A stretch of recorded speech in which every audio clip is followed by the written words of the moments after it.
It's basically as if every fairy tale character ever written actually exists and is living in a world where happy endings happen, and that they are eternal and they are absolutely the fairy tale that we all know them to be. But within that world, the evil queen has cursed them and sent them to reality, and they are now living not knowing who they truly are and not aware of their fairy tale version of themselves, and without their happy ending.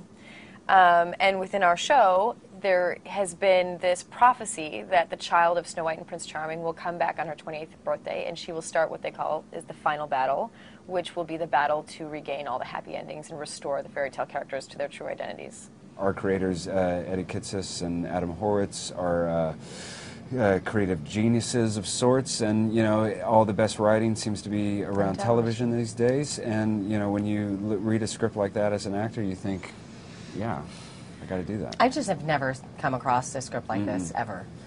I think it's bold, and I think it's going to work. I really do.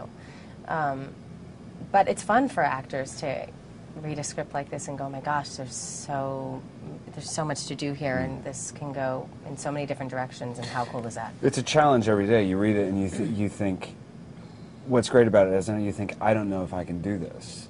Yeah, and that's a challenge to you. So you go and you do it and you rise to the occasion, you work, it scares you, and that's always really important.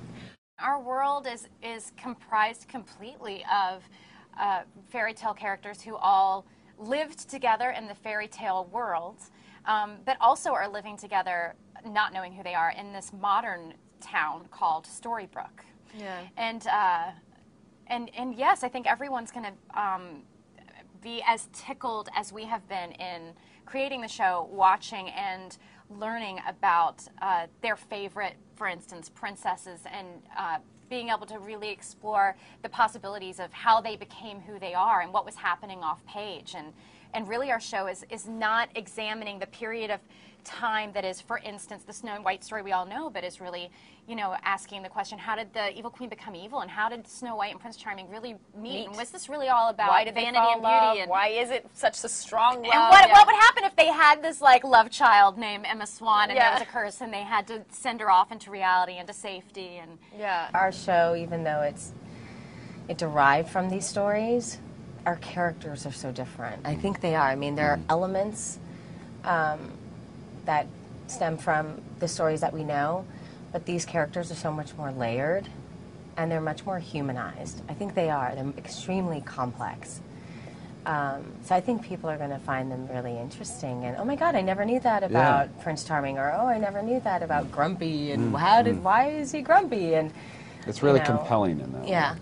These fairy tales mean so much more to us than we realize as we read them. And you don't know that as a child. You don't realize you're relating to it because you're mad at your mom that day and you kind of relate her to the evil queen, or, you know what I mean, like in that moment.